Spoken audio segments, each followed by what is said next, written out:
जीवन के विचित्र सत्यों में एक सत्य यह भी है कि जो मालिक होता है वह सदैव अधिकारी होता है। आत्मज्ञानी श्री विराट गुरु जी ने 10 तथ्यों की बात बतलाई और उन 10 तथ्यों में एक तथ्य यह है कि मालिक सदैव अधिकारी होता है। हो सकता है कि अधीनस्थ व्यक्ति जो अंडरहैंड है, जो उसके ऊपर आश्रित है और उसके साथ काम कर रहा है, वो ज्यादा टैलेंटेड है, वो ज्यादा इंटेलिजेंट है, उसके पास ज्यादा डिग्रीज है, उसका रिजल्ट हमेशा मालिक के रिजल्ट से अच्छा ही रहा है, उसकी परफॉर्मेंस बहुत अच्छी है। उसके बावजूद अगर कोई मालिक है तो वह अधिकारी ही है। मालिक को महत्व दिया जाना चाहिए। मालिक महत्वपूर्ण है। सवाल पैदा होता है, ऐसा क्यों? हो सकता है एक साधु की साधना, उसकी तपस्या इतनी अधिक हो जितनी उसकी गुरु की ना हो, जितनी उसकी आचार्य की ना हो। फिर भी आचार्य गरिमामय है, आचार्य का पद गरिमाशाली है, महिमावान है, आचार्य महिमा किए जाने योग्य है। बात कुछ समझ में नहीं आई होगी, ऐसा कैसे? हमारे यहाँ तो गुणों की पूजा है, कोई पद की पूजा थोड़ी ही है। अक्सर ऐसा ही कहा जाता है ना कि गुणों की पूजा है, पद की पूजा नहीं है। इसीलिए कोई व्यक्ति पदासीन है लेकिन उसके पास में उतने गुण नहीं है, उच्चतर गुण नहीं है, और जो व्यक्ति पदाश्रीन नहीं पदाश्रित है, उस पद के नीचे काम कर रहा है, उसमें ज्यादा गुण है। तब भी तथ्य यह है कि मालिक का मालिक होना ही आदर पाने के लिए पर्याप्त है। किसी व्यक्ति की पोस्ट उस व्यक्ति को आदर देने के लिए पर्याप्त है, उसे आदर अवश्य दिया जाना चाहिए। चाहे वह व्यक्ति कम तपस्वी हो, कम विद्वान हो, कम बोलने में चतुर हो, कम वाक कुशल हो, कम अच्छा व्याख्याता हो, फिर भी मालिक मालिक है। कुछ चीजें ऐसी होती है जो बुद्धि के सेट मापदंड के अकॉर्डिंग नहीं होती, जिन्हें हमारी बुद्धि नहीं पहचान पाती। उनमें एक तथ्य यह है कि मालिक सदैव अधिकारी है। अगर पिता है, दादा है, पति है, वे अधिकारी है जिस पोस्ट पर है वो। कोई पत्नी बोले मैं तुमसे ज्यादा पढ़ी लिखी हूं इसलिए मैं तुम्हारी बात नहीं मानूंगी, व्यवस्थाएं नहीं चल सकेगी। पुत्र बोले पिताजी आपके जमाने में आपने क्या पढ़ा, क्या जाना, मैं ज्यादा पढ़ा लिखा हूं इसीलिए जो मैं कहूं वो आप करो, अभी भूल जाओ कि आप पिता हो।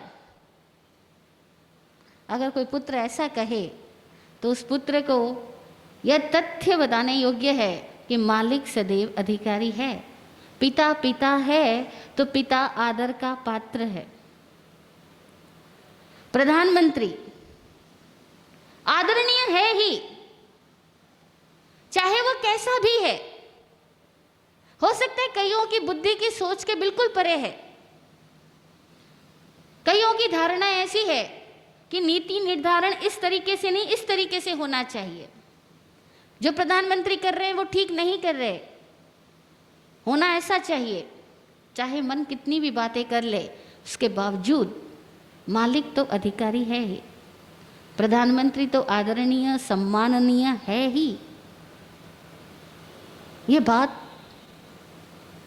बुद्धि के सेट मापदंड में आए या न आए, लेकिन जीवन में अनुभव से अगर सीखी जाए तो समझ में आएगा कि इस दुनिया में ऐसा कभी नहीं होता कि कोई व्यक्ति किसी पोस्ट पर पहुंचा हो और वह उस पोस्ट के लिए काबिल हो ही ना,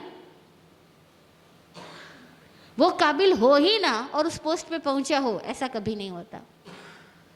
अगर कोई व्यक्ति किसी पोस्ट पर पहुंचा है तो उसमें किसी न किसी तरह की काबिलियत तो है ही, किसी भी तरह की हो, किसी न किसी तरह की काबिलियत तो है ही, तभी वो उस पोस्ट पर पहुंचा है। उसने कोई तो ऐसा पुण्य कृत्य किया ही है, कोई तो उसने सद्भावनाएं मन में भाई ही है कि आज वो व्यक्ति अमुक पोस्ट का अधिकारी बन पाया है।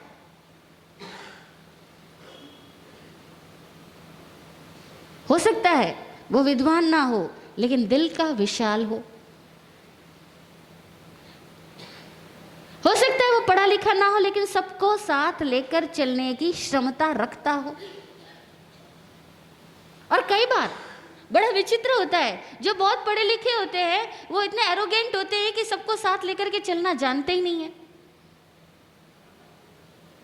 अब देखो, पुराने युग में हमारे दादा के पिताजी, परदादा या उनके भी पिताजी और बड़े वाले दादा, वे लोग बहुत पढ़े लिखे नहीं थे, लेकिन उनके घर के अंदर 40 लोग रहते, 50 लोग रहते और वे 40-50 को भी आराम से समाहित करके चल लेते थे। आज हमारे बच्चे इतने पढ़े हुए हैं लेकिन घर में 4 मेहमान आ जाए 4 दिन रहने के लिए तो वे उन 4 मेहमानों के लिए अपनी सुख सुविधा छोड़ना नहीं चाहते, अपनी रूटीन को डिस्टर्ब करना नहीं चाहते। वे कहते हैं नहीं भैया, हम तो जैसे चलते वैसे चलेंगे, या तो मेहमानों के लिए एक्स्ट्रा फैसिलिटीज अवेलेबल करवाई जाए और नहीं तो हम अपनी सुविधा का त्याग करने के लिए तैयार नहीं हैं। तो कुछ तो विशेषता होगी। कोई व्यक्ति पद पर पहुंचा है तो उसके अंदर कुछ तो विशेषता होगी ही। अब रही बात कि पदासीन व्यक्ति में हम विशेषता देख पाएं या ना देख पाएं, क्योंकि अक्सर जो हमसे ऊंची पोस्ट पर होते हैं हमारी निगाहें दिन भर उनके नुक्स निकालने में ही टिकी रहती है। दिन भर उनके नुक्स निकालते हैं, वो ऐसा क्यों करते, उनको ऐसा नहीं ऐसा करना चाहिए, ऐसा नहीं ऐसा बोलना चाहिए। इस टाइम तो वो टाइम वेस्ट करते, फिर कहते हैं कि हमें ये काम नहीं हो रहा हमसे। वो टाइम वेस्ट क्यों करते? दुकान के ऊपर बैठा हुआ बेटा देखता है कि पिताजी आए गए ग्राहकों से इतनी बातें क्यों करते हैं, क्या जरूरत है, माल दो और बात संबंध खत्म। इनको तो माल बेचना और पैसे लेने से मतलब होना चाहिए, जैसे मैं रखता हूं। ये लोगों के सुख दुख की कहानियां क्यों सुनते हैं? अब उसको अपने पिताजी का व्यवहार समझ में नहीं आता, वो दिन भर पिताजी की आलोचनाएं करता है। लेकिन पिताजी जानते हैं कि इस दुकान पर बरसों से आ रहे ग्राहक इसीलिए टिके हुए हैं क्योंकि वे केवल माल खरीदने या बेचने ही नहीं आते, वे अपनी बातें शेयर करके उस दुकानदार के साथ इतनी आत्मीयता बना चुके हैं कि वो दुकान मानो उनका ही अपना एक स्थान बन गया। और वो आत्मीयता के कारण उन सब की दुआएं उस दुकानदार के साथ है। और दुआएं साथ होने की वजह से कभी अगर उस दुकानदार को पैसों की जरूरत पड़ जाए, किसी साल उनकी इनकम कम हो जाए, तब भी उनके साथ खड़े हुए लोग बहुत सारे होते हैं। लेकिन जो बेटा है वह सोचता है पता नहीं पिताजी इतना टाइम वेस्ट, इतना दिमाग क्यों लगाते हैं, उसके सुख दुख का पता करते हैं, उसके बेटे की शादी हुई नहीं हुई, कहाँ हुई, कैसे हुई, क्यों खबर रखते हैं। बेटे को शायद पिताजी का स्तर नहीं समझ में आएगा और पिताजी की बातें वो बेटे को समझाना चाहे तो बेटा सुनना ही नहीं चाहेगा। जिंदगी के इसीलिए विचित्र सत्यों में ये सत्य है कि मालिक के हमेशा गुण देखे जाने चाहिए। अगर हमें विकसित होना है, अगर हमें सफल होना है, अगर हमें अपने भीतर की योग्यताओं को वाकई में प्रफुल्लित करने की भावना है, खिलाने की इच्छा है, तो हमें अपनी सराउंडिंग में और अपने साथ रहने वाले हमेशा उच्च लोगों के सद्गुणों पर ही दृष्टि टिकानी चाहिए। चाहे उनके अंदर कुछ कमियां हो भी, लेकिन हमारी निगाह उन कमियों पर स्थिर न हो, तभी हम विकसित हो सकेंगे। व्यवहार सूत्र में जहाँ 32 शास्त्रों में कुछ शास्त्र छेद सूत्र कहलाते हैं, उन छेद सूत्रों में कुछ सूत्र ऐसे आते हैं जो यह कहते हैं कि अगर एक साधु विहार कर रहा है तो अपने गुरु की, आचार्य की आज्ञा लेकर के विहार करें। अब प्रश्न खड़ा किया गया कि साधु ने विहार करना, तो आचार्य की आज्ञा की क्या जरूरत। आगे कहा गया कि साधु ने तपस्या भी करनी है तो अपने गुरु की आज्ञा लेकर के तपस्या करे। फिर कहा गया कि साधु ने अगर किसी प्रकार की साधना भी करनी है, चाहे वो कायोत्सर्ग ध्यान की ही साधना करनी है, तब भी गुरु की आज्ञा लेकर के साधना करे। ये कोई बात हुई? मन में आया तो कर लिया, मन में आया आज तपस्या करनी तो कर लो, मन में आया अभी ध्यान करना तो कर लो, मन में आया इस मंत्र का जाप करना तो कर लो, मन में आया आज विहार करना तो कर लो। गुरु की आज्ञा लेने की जरूरत क्या है? तो व्यवहार सूत्र कहता है कि आचार्य जानता है, गुरु जानता है कि क्या इस समय करने योग्य है शिष्य के लिए, क्या करने योग्य नहीं है। और गुरु अपनी इच्छा शक्ति से शिष्य की साधना में आने वाले कई सारे परिचय उपसर्गों को खुद ही दूर कर देता है। वो कहते हैं कि गुरु के ऊपर कोई प्रश्न चिन्ह मत उठाओ, गुरु हाँ कहे या ना कहे, वो हाँ कहे दे या ना, दोनों में ही कल्याण होता है। गुरु के मुख से निकला हर वचन वरदान होता है। वो हाँ कहे या ना कहे, दोनों में ही कल्याण है, क्योंकि गुरु जानते हैं कि शिष्य का कल्याण किस में है, शिष्य थोड़ी जानता है। पिता जानते हैं कि पुत्र का कल्याण किस में है, पुत्र नहीं जानता। लेकिन आज दिन तक के इतिहास में ऐसे पुत्र और ऐसे शिष्य बहुत थोड़े हुए जिन्होंने अपने गुरु को, अपने पिता को पूर्णतया आदर दिया हो। वरना हर एक जगह पर यही कहानी देखने को मिलती है कि जब तक अपने मालिक की बातें हमें अच्छी लगे तब तक तो हम उन्हें मानते हैं, और जब हमें अच्छी न लगे हम उन्हें नकार देते हैं। हमारे लिए सुविधाप्रद हो तो हम सब स्वीकार करने को तैयार है, और हमारी सुविधाओं को दूर करने वाली, छीनने वाली हो तो हम किसी बात को स्वीकार करने के लिए तैयार नहीं होते। इसीलिए यूं तो विनय धर्म बहुत सरल सा लगता है। विनय क्या, झुकना, समर्पण करना, प्रणाम करना कर लेंगे, कहना मानना मान लेंगे, लेकिन कब तक? जब तक हमारा मन भी उस बात को स्वीकार करता है तब तक। और हमारे मन के पार की बात हो, मन के परे की बात हो और मन की इच्छा के प्रतिकूल बात हो, तब हम स्वीकार नहीं कर पाते। तब हम सबकी बुद्धि खड़ी हो जाती है, लॉजिक्स पूछने लगती है। और जैसे ही गुरु की बात में कोई व्यक्ति लॉजिक पूछना शुरू कर देता है, समझ लो अब गुरु के रास्ते पर वह शिष्य चलने को तैयार नहीं है।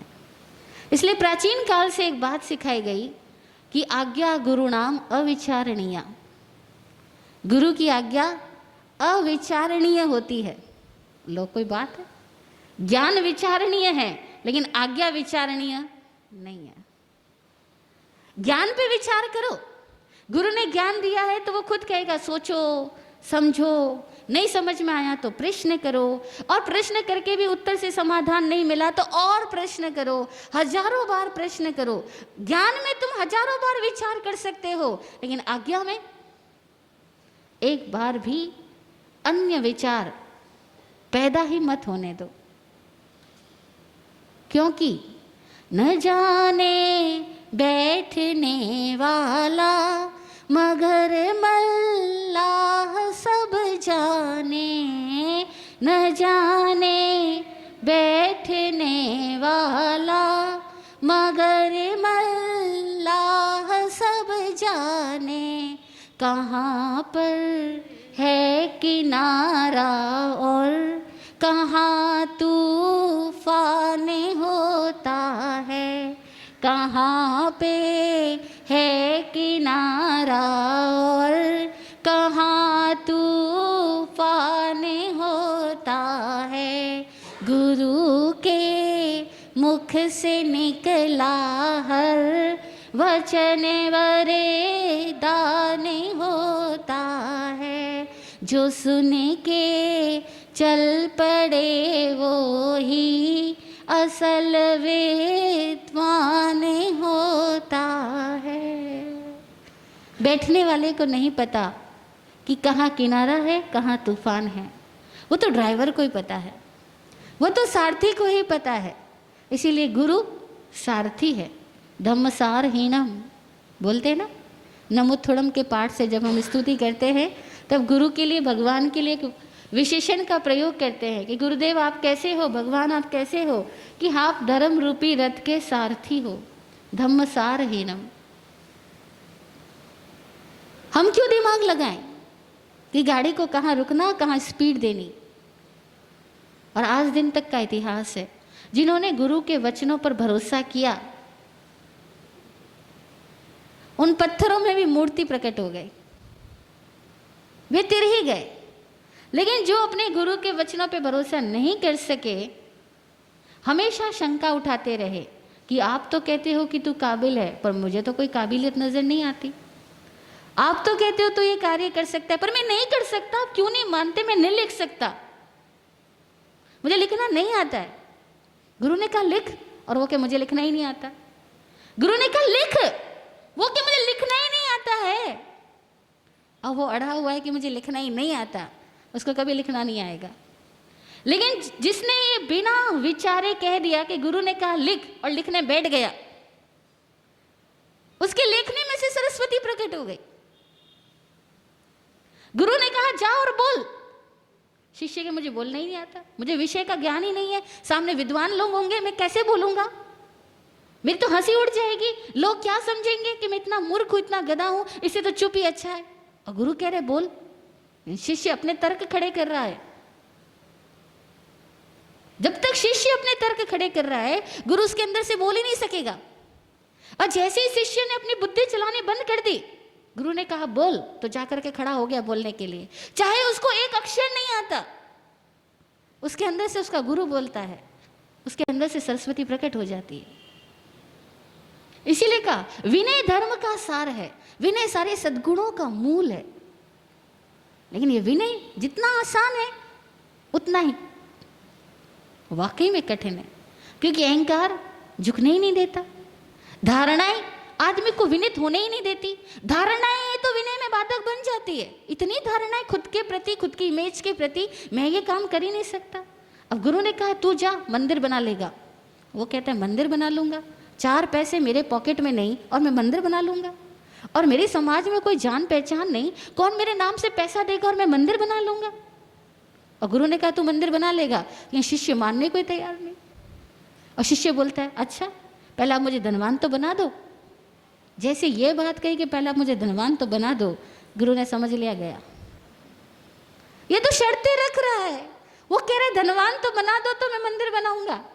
अरे गुरु ने कह दिया तू मंदिर बना।